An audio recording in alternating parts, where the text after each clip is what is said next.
바울은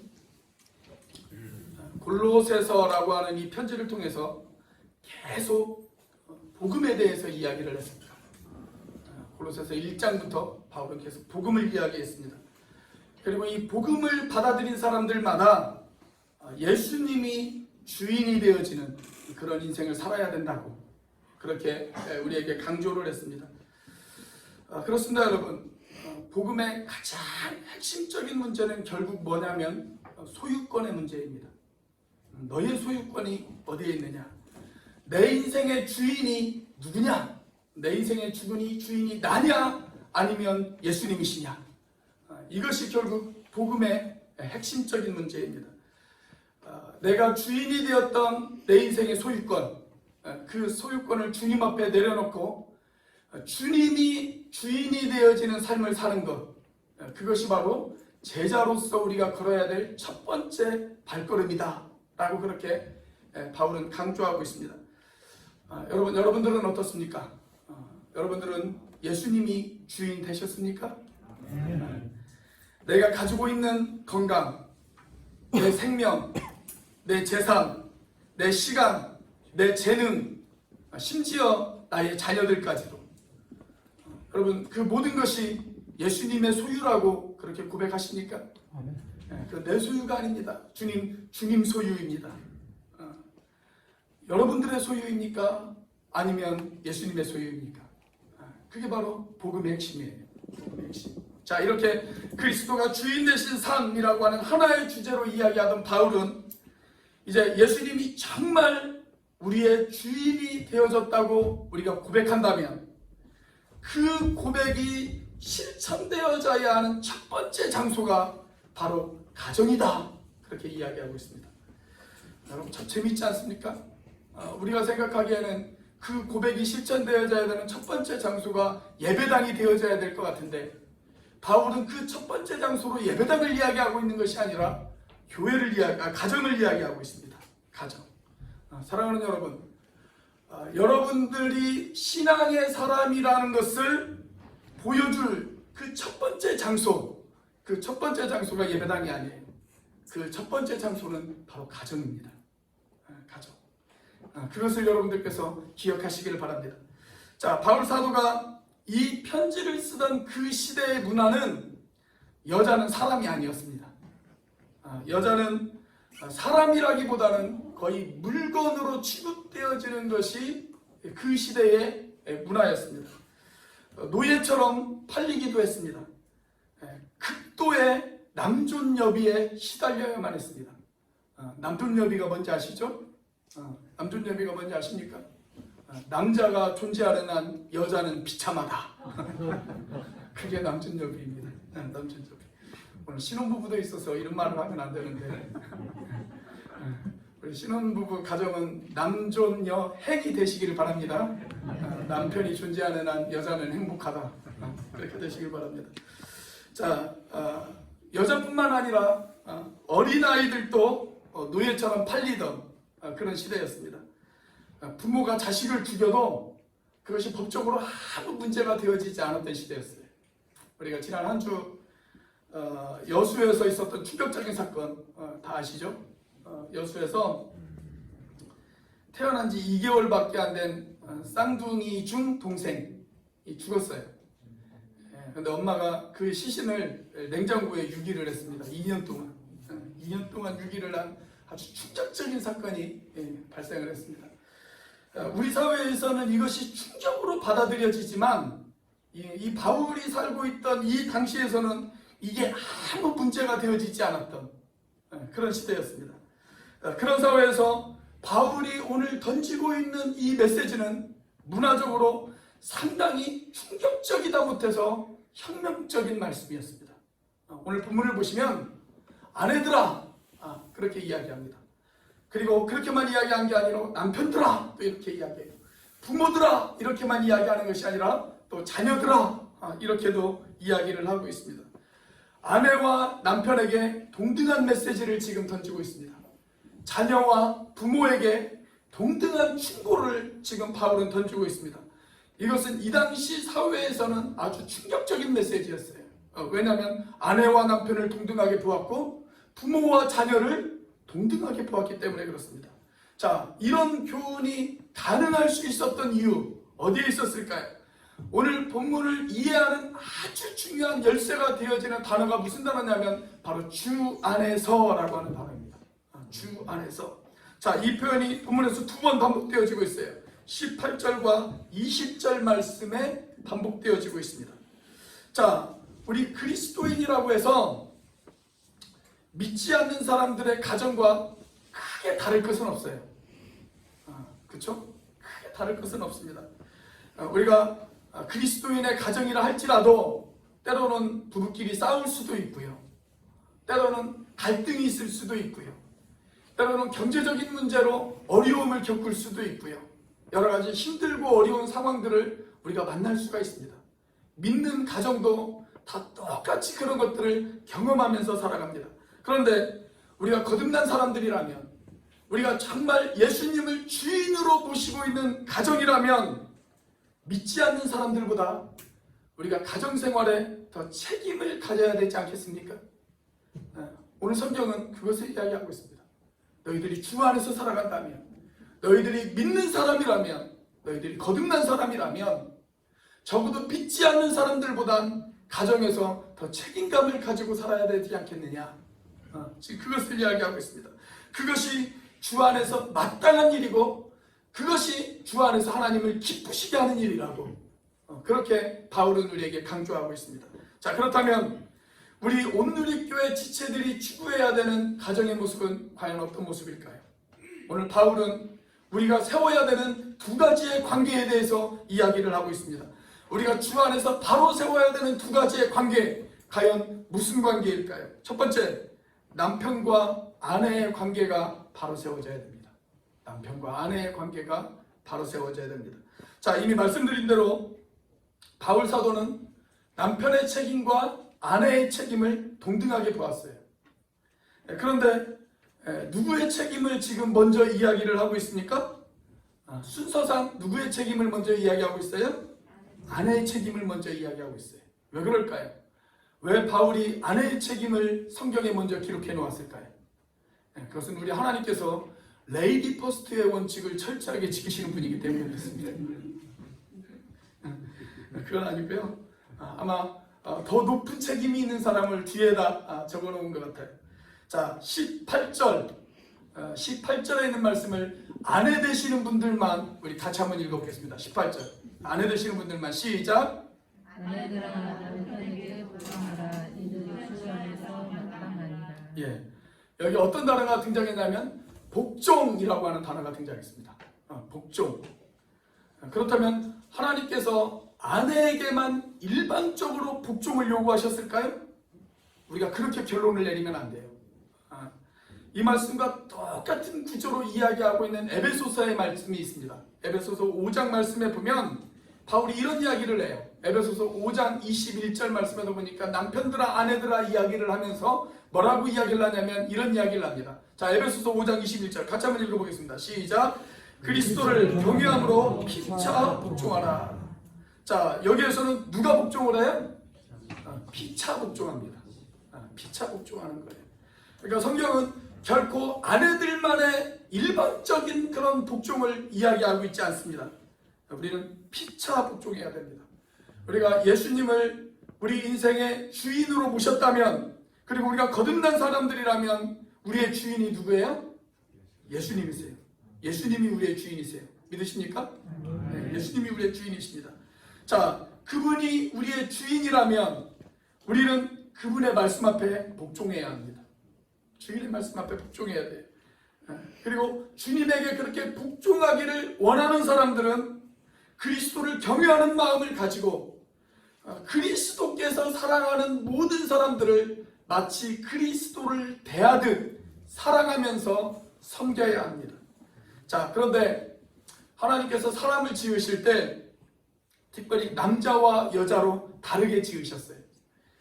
그리고 부부의 행복을 위해서 남편에게 강조할 메시지를 따로 주셨고 아내에게 강조하는 메시지를 따로 주셨습니다. 자, 그런데 여기에서 아내의 책임을 말하면서 특별히 무슨 단어를 이야기했냐면 복종이라고 하는 단어를 이야기했습니다. 복종. 원래 이 복종이라고 하는 말은 군대 용어입니다. 군대에 가면 병사들이 쫙 차례로 질서정연하게 줄을 서 있잖아요. 바로 그 상태를 의미하는 거예요. 그 상태를 차례로 줄을 세우는 것, 그것을 의미합니다. 그러니까 여기에서 말하는 복종은 질서를 위한 자발적인 복종이라고 그렇게 이야기할 수가 있습니다. 절대 남편이 우월하고 아내가 열등하다라고 하는 그런 의미에서 사용한 것이 아니에요. 꼭 이런 설교를 하면 가는 차 안에서 싸우시는 부부들이 있어요. 거봐! 성경에서 아내가 남편에게 복종하라고 했잖아. 그게 아닙니다, 여러분. 그렇게 하시면 안 돼요. 이건 누가 위에 있고 누가 밑에 있다라는 이야기가 아닙니다. 여러분, 동등한 이치임에도 불구하고 복종하는 것이 가능할까요? 불가능할까요?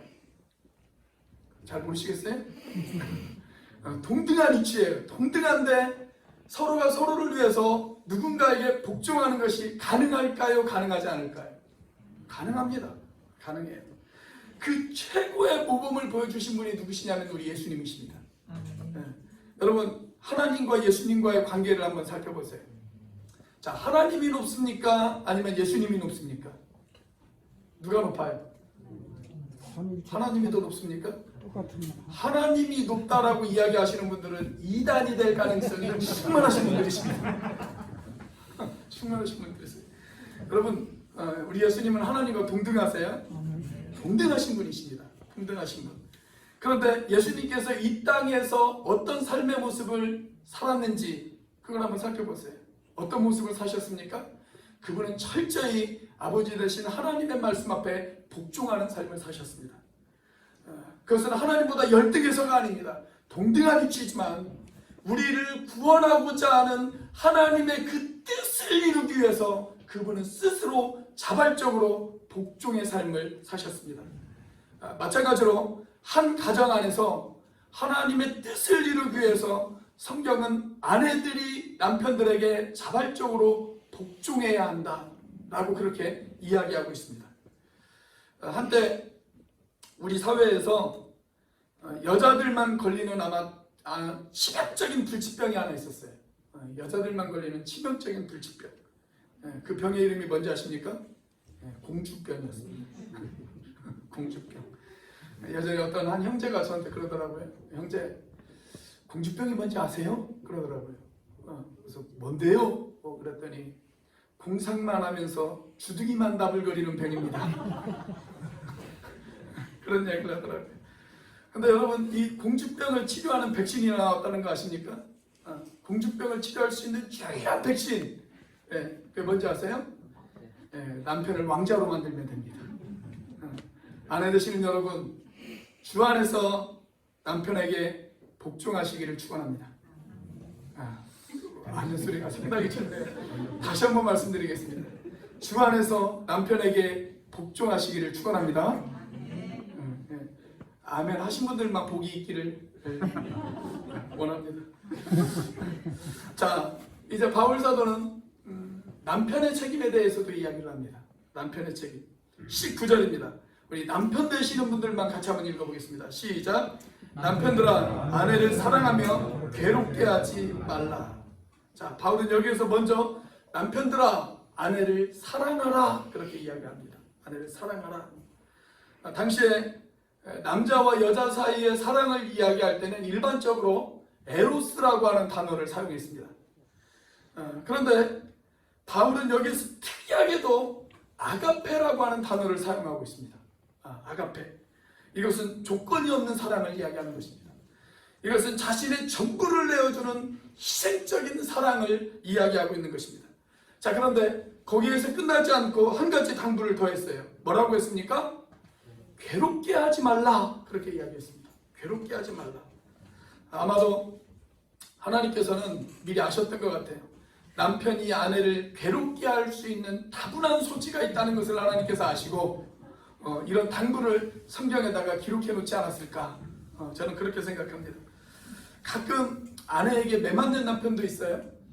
그런데 아직까지는 남편에게 괴롭힘을 당하는 아내가 훨씬 많습니다. 우리가 지난 그 다니엘 기도회 때도 제가 그 간증들을 들어보니까요, 왜 그렇게 학대받는 여자들이 많은지 모르겠어요. 엄청나게 많아요, 우리 사회에서. 자, 그런데 여기에서 괴롭히지 말라라고 하는 것은 단순히 신체적인 괴롭힘만을 이야기하는 것은 아니에요. 여기서 괴롭힌다라고 하는 말이 헬라어에서 피크로스라고 하는 단어를 사용했어요. 피크로스. 근데 이 말은 독한 말로 상대방의 마음의 상처를 입히는 것, 그것을 이야기합니다. 즉 모진 말로 아내의 마음에 상처를 주지 말아라 하는 것입니다.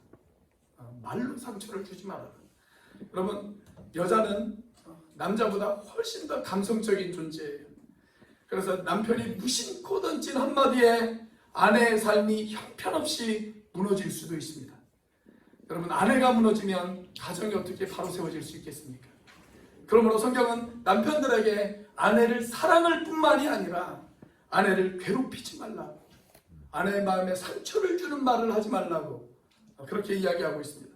자, 미국의 한 크리스천 의사 가운데 어느 외과 의사의 비망록이라고 하는 책을 쓴 그 수필집인데, 그런 책을 쓴 의사가 있어요. 그 책에 보면 그 의사가 수술한 한 환자에 관한 이야기를 이렇게 하고 있습니다. 제가 한번 한 대목을 읽어드리도록 하겠습니다. 침상 곁에서 그녀의 남편은 마취로 잠든 아내의 얼굴을 바라보며 아내가 깨어나기를 기다리고 있었다. 2번의 수술에도 불구하고 그녀의 입은 삐뚤어져 있었고 뺨에는 흉측한 흉터 자국이 그대로 남아 있었다. 잠시 후 의식을 회복한 아내는 가장 먼저 남편을 바라보면서 여보, 내 얼굴 어때요? 하고 물었다. 아내의 질문에 남편은 애써 웃음을 지으면서 어떻긴 당신은 여전히 귀여워 라고 말했다. 정말이에요? 라고 아내가 다시 말했다. 그러자 남편은 정말이고 말고 이렇게 대답하는 남편의 눈에서는 눈물이 떨어졌고 그 눈물은 아내의 뺨을 적시고 있었다. 그러면서 마지막에 이런 이야기를 했어요. 이 눈물이 아내의 뺨에 있는 그 흉터를 지울 수는 없을 것이다. 그러나 아내의 마음속 상처는 치료되었을 것이다. 그런 말을 했습니다. 사랑하는 여러분, 혹시 찰스 린드버그라고 하는 사람을 아십니까? 이 사람은 인류 역사상 최초로 자신의 비행기를 타고 대서양을 무착륙으로 횡단한 그런 사람입니다. 그런 세계적인 영웅이었습니다. 그런데 그의 아내 앤은 남편에 대해서 이런 이야기를 했습니다. 사람들은 나의 남편을 영웅이라고 말한다. 그러나 남편은 사람들의 영웅이기에 앞서 아내인 나의 영웅이다. 처음 결혼했을 때 나는 부끄러움이 많고 신경질적이고 매사에 불안해하는 그런 여자였다. 그러나 남편은 그런 나에게 늘 당신은 할 수 있어. 당신은 넉넉히 그 일을 할 수 있어. 힘을 내 라고 하며 하루도 나를 격려하지 않은 날이 없었다. 내 남편은 자신이 하늘을 날기 전에 아내인 나에게 할 수 있다라고 하는 가능성의 하늘을 날도록 한 영웅이었다. 그렇게 말했습니다. 여러분, 우리 시대는 이런 영웅이 필요하지 않을까요? 아내에게 군림하고 아내를 학대하는 그런 영웅이 아니라 아내를 세우고 아내를 아름답게 만들고 아내를 건강하게 만드는 이런 영웅이 필요하지 않을까요? 그래서 성경은 남편들에게 이야기를 합니다. 남편들아, 아내를 사랑하고 아내를 괴롭히지 말라. 우리 온누리교회 모든 남편들은 그런 남편이 되시기를 주의 이름으로 축원합니다. 아멘. 이렇게 주 안에서 변화되어 아름다운 부부관계를 만들어가고 있는 한 가정의 간증을 들어보도록 하겠습니다. 우리가 바로 세워야 되는 가정, 어떤 가정일까요? 두 번째로 부모와 자녀의 관계가 바로 세워져야 됩니다. 부모와 자녀의 관계가 바로 세워져야 됩니다. 자, 부부의 책임에 이어서 바울은 이제 부모와 자녀의 관계를 이야기하고 있습니다. 자, 그런데 먼저 자녀들에게 이야기를 해요. 시댁이나 처가의 부모님을 포함해서 아직 부모님이 살아계시는 자녀들, 그 자녀들만 한번 읽어보겠습니다. 20절 말씀입니다. 같이 읽습니다. 시작. 자녀들아, 모든 일에 부모에게 순종하라. 이는 주 안에서 기쁘게 하는 것이니라. 자, 아내들에게 복종을 이야기했는데 여기 자녀들에게는 순종을 이야기합니다. 자, 복종과 순종, 어떤 단어가 더 세게 느껴지세요? 어떤 단어가 더 세게 느껴지십니까? 복종이라고 하는 단어가 훨씬 세게 느껴지죠. 그래서 저는 이 부분은 좀 번역의 문제가 있다라고 저는 그렇게 생각을 합니다. 이 두 단어의 위치를 좀 바꿔야 돼요. 아내들에게는 순종을 이야기해야 되고 자녀들에게는 복종을 이야기를 해야 됩니다. 그래서 실제 세번역 성경에서는요, 이걸 좀 바로잡았어요. 세번역 성경에서는 이렇게 번역을 해놨습니다. 아내되니 여러분 남편에게 순종하십시오. 이것이 주님 안에서 합당한 일입니다. 자녀되니 여러분 모든 일에 부모에게 복종하십시오.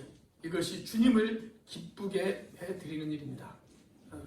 헬라어 원문도 이런 의미로 되어져 있습니다. 자, 아내들이 남편들에게 순종하는 것은 가정의 질서를 위해서입니다. 이건 자발적인 순종입니다. 그런데 자녀들이 부모에게 복종하는 것은 이것과는 좀 달라요. 이건 가정의 질서를 위해서 자발적으로 하는 것이 아니에요. 이건 부모의 권위를 인정하는 의무적인 복종을 이야기하고 있습니다. 의무적인 복종. 그래서 여기 이 복종이라고 하는 단어가 우리가 하나님께 복종하십시오라고 하는 그 복종과 같은 의미의 단어를 사용했어요. 같은 단어를 사용했습니다. 왜 자녀들에게 이런 단어를 사용했을까요? 왜 자녀들에게 복종을 이야기할까요? 그것은 자녀가 부모에게 복종할 때 그것은 단지 부모에게 복종만 하는 것이 아니라 그 부모에게 복종하는 그것을 통해서 하나님에게 복종하는 법을 배우기 때문에 그렇습니다. 눈에 보이는 부모에게 복종하지 못하면서 어떻게 눈에 보이지 않는 하나님께 복종할 수가 있겠습니까? 여러분, 권위에 대한 복종의 훈련이 처음으로 이루어져야 되는 장소가 어디냐면 바로 가정입니다. 가정.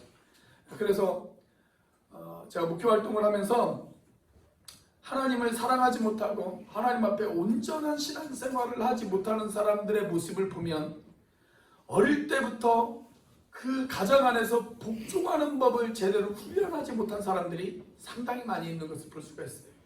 그러므로 자녀된 여러분, 부모들에게 복종하시기 바랍니다. 부모에게 복종하시고요. 엄마들이 생각하는지 모르겠어요. 자녀된 여러분, 부모에게 복종하시기를 바랍니다. 그런데 여기 이 복종은 선택적인 복종이 아니에요. 의무적인 복종입니다. 의무적인 복종. 자, 무조건 복종하라고 되어 있어요. 여기 20절에 뭐라고 기록되어 있습니까? 모든 일에 복종하라고 그랬습니다. 모든 일에 복종해라. 이런 말을 하면 꼭 이쪽 사춘기에 앉아있는 우리 친구들 가운데 삐딱하게 생각하는 사람들이 있어요. 이렇게 생각하는 사람들이 있습니다. 그럼 모든 일에 복종하라고 그런다면 그럼 부모님이 도둑질하라고 한다고 해도 복종해야 합니까? 아마 틀림없이 이런 생각을 한 사람들이 있을 겁니다. 사춘기 아이들은 내가 솔직히 좀 그와 비슷한 생각을 했다. 그런 사람들만 두 눈 두 번 한번 깜빡여 보세요. 손들라고 하면 창피하니까. 두 눈 두 번 한번 깜빡여 보세요. 시작. 보세요. 저기 꼭 있잖아. 꼭 있어요. 그러니까 여러분이 부모님들이 여러분들이 뭐라고 하는 걸 다 잔소리로만 듣지 마세요. 저도 어릴 때 그런 생각을 했어요. 야, 그럼 부모님이 도둑질하라고 해도 순종해야 돼? 그런 생각을 해봤거든요. 그러니까 어른들은 이미 다 여러분들 나이에 과정을 거쳤기 때문에 여러분들이 실수하지 않도록 여러분들에게 하는 이야기니까 부모님들의 이야기를 다 잔소리로 들어서는 안 됩니다. 아셨죠? 제가 어릴 때 저희 부모님이 예수 믿는 것을 반대하셨습니다. 그리고 제가 신학교에 입학한다고 했을 때 저희 집안은 난리가 났습니다. 아주 강하게 반대하셨습니다. 근데 만약에 제가 그때 그래, 목사 되겠다고 하는 사람이 부모님 말씀에 순종해야지, 그러면 지금부터 예수님 빠이빠이 했다면 어떻게 되어졌을까요? 그것이 옳을까요? 그것이 옳겠습니까? 자, 아니죠. 그래서 여기 뭐라고 되어 있어요? 전제 조건이 하나 있습니다. 그 전제 조건이 뭡니까? 주 안에서라고 하는 전제 조건입니다. 주 안에서. 자, 여기 부모님의 권위에 복종하는 것이 있고 하나님의 권위에 복종하는 것이 있어요. 근데 두 사이에 충돌이 생겼어요. 그러면 우리는 누구의 권위에 복종해야 될까요? 더 크신 하나님의 권위에 복종해야 됩니다. 더 크신 우리의 최종적인 권위의 대상자, 우리의 주인 대신 최종적인 권위의 대상자인 하나님의 권위 앞에 복종해야 합니다. 자, 그런데 그때마저도 부모님을 존중하는 마음을 잊어버리면 안 됩니다. 이런 일은 없겠지만 설령 여러분들 집안에서 이런 일이 있다고 한번 생각을 해보세요. 부모님이 여러분들에게 야 도둑질해 와 그렇게 시켰어요. 자, 그때 여러분들은 어떻게 반응해야 될까요? 이렇게 반응하셔야 됩니다. 아버지, 저는 그 일은 절대로 하지 못합니다. 제가 아버지를 무시해서가 아니라 도둑질을 하는 것이 하나님의 가르침에 어긋나기 때문에 그렇습니다. 그리고 그것은 제 양심에 어긋나기 때문에 그렇습니다. 그러나 저는 여전히 부모님을 존중하고 사랑합니다. 이렇게 나와야 됩니다. 여러분들이 그렇게 대답한다면 부모와 자녀의 관계가 얼마나 아름다워질 수 있을까요? 자녀된 여러분, 부모에게 복종하시기를 축원합니다. 우리 청소년들만 다시 한번 부모에게 복종하시기를 축원합니다. 오늘 설교가 상당히 힘이 드네요. 자, 이제 마지막으로 부모의 책임을 이야기합니다. 부모의 책임. 자, 21절 말씀만 우리 부모 되신 분들만 같이 한번 읽어보겠습니다. 21절 시작. 아비들아, 너희 자녀를 노엽게 하지 말지니 낙심할까 하며. 자, 바울은 여기에서 특별히 아비들아 그렇게 이야기했습니다. 아비들아. 왜 어미들아 그러지 않고 아비들아 그렇게 이야기했을까요? 그것은 아버지가 가정의 지도자이고 아버지가 그 가정의 최종 책임자이기 때문에 그렇습니다. 가정에서 일어나는 모든 일의 마지막 책임은 누구에게 있냐면 아버지에게 있습니다. 아버지에게. 자녀 교육의 책임 누구에게 있을까요? 아버지에게 있습니다. 그런 것도 대답을 잘해. 아버지에게 있습니다. 우리나라 남자들이 아내들에게 이런 이야기를 많이 하죠. 도대체 당신은 집에서 아이들을 어떻게 교육시켰어? 우리 오늘교회 아버지 되시는 분들은 절대 그런 말 안 하죠. 그런 말은 드라마에서만 나오는 말 맞죠? 절대 그런 말 안 할 줄로 믿습니다. 혹시 그런 이야기를 하시는 분들이 계시다면 그분은 무식이 충만하신 분들이십니다. 성경은 자녀 교육의 최종 책임도 누구에게 있다고요? 아버지에게 있다고 가르칩니다. 아버지에게 있다. 그러면 어떤 아버지들은 이렇게 반박하시는 분들이 혹 계실지 모르겠어요. 아니, 가족들 먹어 살리기도 바쁜데 언제 자녀 교육들까지 책임져야 됩니까? 그러나 그럼에도 불구하고 성경은 자녀 교육의 궁극적인 책임도 아버지에게 있다 라고 그렇게 우리에게 가르쳐주고 있습니다. 어떤 집에서 실제로 일어난 이야기예요. 이 집은 엄마가 아버지의 권위를 가르치기 위해서 집안에 규칙을 하나 만들어 놨대요. 어떤 규칙을 만들어 놨냐면 그 식탁이 있는데 그 식탁 옆에 의자들이 쫙 있잖아요. 근데 그 의자 중에 한 의자를 아버지 의자로 만들어 놨어요. 아버지 의자. 그래서 아버지가 자리에 없어도 그 누구도 그 의자에 앉아서는 안 된다 라고 하는 규칙을 하나 만들어 놓았습니다. 자, 어느 날 아버지가 출장을 가셨어요. 그런데 그 집에 7살 난 아들이 갑자기 성큼성큼 다가오더니 턱하니 그 의자에 앉아버리는 거예요. 그래서 엄마가 그 아이를 야단을 치려다가 그 아이를 바라보면서 이렇게 이야기를 했다고 합니다. 네가 아빠 역할을 해보고 싶은 모양이지? 그래, 그러면 딱 오늘 하루만 네가 아빠 역할을 하렴. 그렇게 이야기를 했습니다. 그리고 옆에 있는 초등학생 누나도 맞장구를 쳐주면서 이 동생에게 뭐라고 이야기를 했냐면 아빠, 우리 밥 먹고 우리 같이 놀아요. 그렇게 이야기를 했습니다. 그랬더니 이 꼬마가 뭐라고 이야기를 했을까요? 이렇게 이야기했답니다. 아빠는 바빠. 아빠는 바쁘니까 엄마하고 놀아라. 그렇게 이야기를 했답니다. 이 집안의 아빠의 평소 모습이 어떠했는지 우리가 짐작이 가지 않습니까? 아무리 바빠도 자녀 교육의 최종 책임, 그것은 아버지에게 있다라고 성경은 우리에게 가르쳐주고 있습니다. 그러면서 부모였던 우리에게 이렇게 이야기를 합니다. 뭐라고 이야기를 합니까? 너희 자녀를 노엽게 하지 말지니, 이렇게 이야기합니다. 어떤 경우에 우리 자녀들이 부모를 향해서 분노하며 반항을 하게 되어질까요? 설문조사를 보니까 크게 세 가지 경우를 이야기하고 있더라고요. 우선 지나치게 징계할 때입니다. 지나치게 징계할 때. 교육적 차원이라고 하더라도 그게 너무 지나친 징계일 때. 여러분, 우리가 왜 아이들을 야단쳐요? 왜 아이들을 설득도 하고 왜 아이들에게 매를 듭니까? 그건 아이들을 바로잡기 위해서입니다. 바로잡기 위해서. 근데 바로잡기 위해서 징계를 하는데 오히려 그 징계 때문에 아이들이 반항적으로 되어질 수 있다는 거예요. 그래서 분명 좋은 의도로 하는 것이지만 너무 지나친 징계는 조심해야 된다 라는 것입니다. 자, 그런데 이것보다 더 심각한 경우가 있습니다. 그게 뭐냐면 부모가 이중적인 모습을 보일 때입니다. 부모가 이중적인 모습을 보일 때. 자녀들에게 이렇게 살아라 라고 가르치면서 부모는 그렇게 살지 않아요.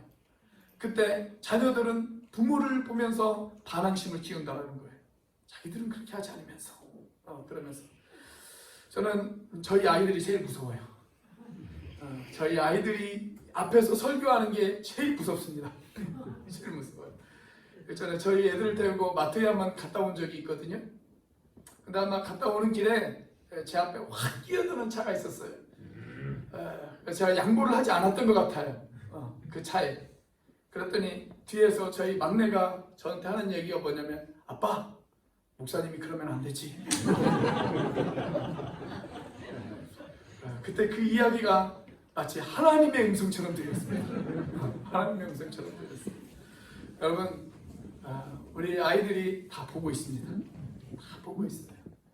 부모가 이중적인 모습을 보일 때 아이들은 분노합니다. 그런데 그보다 더 심각한 경우 뭘까요? 부모가 자녀에게 무관심할 때입니다. 자녀에게 무관심할 때. 평상시에는 별로 관심도 없어요. 뭘 해도 별로 신경도 안 써요. 그런데 자녀가 무슨 잘못만 하면 와가지고 갑자기 화를 내고 분노합니다. 평상시에는 무관심했다가 그럴 때 자녀들이 분노한다라는 거예요. 어떤 학교 선생님이 중학생인데 남자 학생입니다. 그런데 이렇게 이야기를 했습니다. 너 내일 올 때 아버지 모시고 와라. 그렇게 이야기했습니다. 그래서 그 다음날 아버지와 함께 교무실로 찾아갔습니다. 학생, 아버지, 선생님 이렇게 세 명이서 대화를 나누었습니다. 이런 말을 했다고 그래요. 선생님이, 아버지 평소에 아무리 바쁘시더라도 아드님하고 대화 좀 하시고 그렇게 좀 사세요. 그렇게 이야기를 했답니다. 그러자 아버지가 갑자기 신경질을 내면서 이렇게 이야기를 했다고 그래요. 대화요? 제가 얼마나 아이들하고 대화를 많이 하는데요. 얘한테 한번 물어보세요. 그렇게 이야기를 했대요. 그러자 아들이 갑자기 토끼 눈을 뜨면서 아버지에게 이렇게 이야기를 했답니다. 아빠가 언제 나랑 대화했어? 나한테 잔소리만 했지. 그러더라는 거예요. 아들하고 같이 시간을 많이 보낸 것은 사실이에요. 같이 이야기는 많이 했어요. 그런데 아들은 그걸 대화로 여기지 않았어요. 아들은 그걸 잔소리로 여겼어요. 여러분, 대화가 되려면 제일 중요한 것 뭔지 아십니까? 자녀들의 이야기를 좀 들어야 됩니다. 들으셔야 돼요. 아이들이 가지고 있는 나름의 고민, 나름의 좌절, 나름의 고통, 그걸 좀 들어보셔야 됩니다. 그래야 대화가 가능하지 않겠습니까? 자, 그러면서 바울이 여기 한마디를 덧붙여요. 뭐라고 이야기를 합니까? 낙심할까 함이라. 그렇게 이야기합니다. 낙심할까 함이라. 자녀를 분노하게 하지 말아야 되는 이유, 그게 뭐냐면 자녀들이 낙심할까 걱정되어지기 때문에 그렇습니다. 이 낙심이라고 하는 단어는 본래 용기를 잃어버린다 라고 하는 뜻이에요. 용기를 잃어버린다. 여러분, 자녀들이 용기를 잃어버리는 것은 그들의 미래를 잃어버리는 것입니다. 그래서 아이들을 너무 비판만 하지 마시고 아이들을 좀 격려해 주십시오. 그래서 여기 자녀들을 노엽게 하지 말지니, 이것을 우리가 다른 말로 바꿀 수가 있다면 자녀들을 격려해줘라, 이런 말로 바꿀 수가 있습니다. 자녀들을 격려해줘라. 우리가 정말 가슴 뜨겁게 우리의 자녀들을 격려해준다면, 우리가 정말 가슴 뜨겁게 우리 온누리교회 학생들과 청년들을 격려해준다면, 여러분, 이들이 얼마나 용기를 가지고 이 세상을 살아갈 수가 있겠습니까? 우리 이 시간 그렇게 용기가 필요하고 격려가 필요한 새로운 가정, 그 가정이 나오셔서 특송해 주시겠습니다.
바울이 우리에게 던지는 중요한 질문은 바로 이것입니다. 여러분은 남편의 책임을 다하고 있습니까? 여러분은 아내의 책임을 다하고 계십니까? 여러분은 부모의 책임을, 그리고 자녀의 책임을 다하고 계십니까? 우리의 가정이 주님께서 우리에게 기대하시는 그런 가정을 만들기 위해서 오늘 또 말씀 앞에 순종하는 저와 여러분들이 되시기를 주님의 이름으로 축원합니다. 기도하시겠습니다.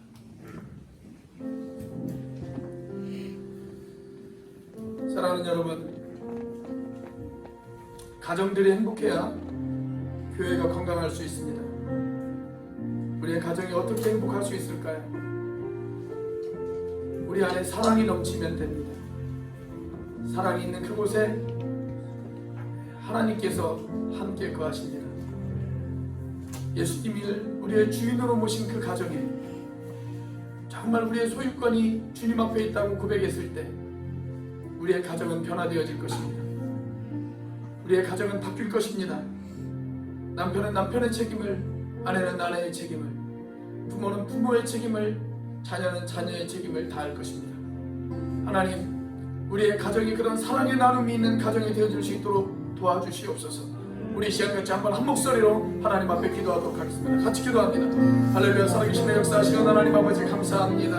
아버지 하나님, 이 시간 주님께서 하나님 도우시고 하나님 역사하여 주시옵소서. 아버지 하나님 우리들의 가정들을 지켜주시옵소서. 아버지 하나님 우리들의 가정이 아버지 하나님 정말 행복해지는 가정들이 되어줄 수 있도록 인도하여 주시옵소서. 아버지 하나님 남편은 남편의 책임을 다하게 하여 주시옵소서. 아내는 아내의 책임을 다하게 하여 주시옵소서. 하나님 부모는 부모의 책임을 다하게 하여 주시옵소서. 하나님 자녀는 자녀의 책임을 다하게 하여 주시옵소서. 아버지 하나님 그래서 정말 그리스도가 주인 되어지는 아버지 하나님 우리의 가정들이 되어줄 수 있도록 인도하여 주시옵소서. 하나님 아버지 하나님 우리의 마음을 바꿔주시고 아버지 하나님 우리를 주장해 주시고 아버지 하나님 우리를 다스려 주셔서 아버지 하나님 우리들의 가정 가운데 하나님 예수님이 다스리시는 아버지 하나님 그런 복된 가정들이 되어질 수 있도록 하나님 우리를 축복하여 주시옵소서. 하나님 도와주시옵소서. 사랑의 나눔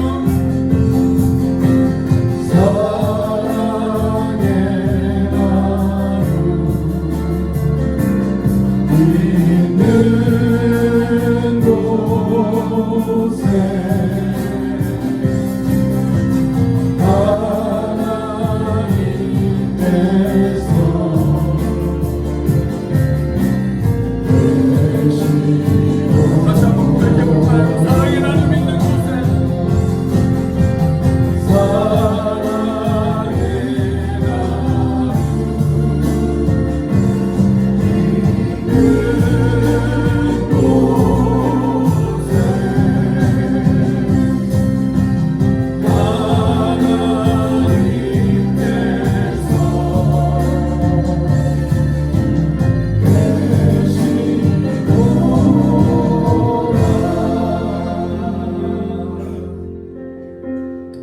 주신 말씀을 가슴에 새깁니다.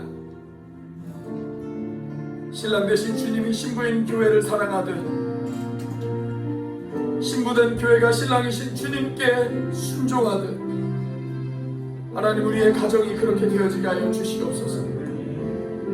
부모와 자녀의 관계도 사랑과 순종으로 이루어지게 하여 주시옵소서. 그렇게 행복한 가정이 되어 건강한 교회를 만들어가는 우리 온누리 교회가 되어질 수 있도록 축복하여 주시옵소서. 이제는 우리를 위하여 십자가에 달리신 성자 하나님의 은혜와 그 독생자를 죽기까지 내어주신 성부 하나님의 사랑과 지금도 그 사랑을 깨닫게 하시고 충만하게 하시는 성령 하나님의 교통하심이 주님이 주인 되어지는 가정을 만들기 위해서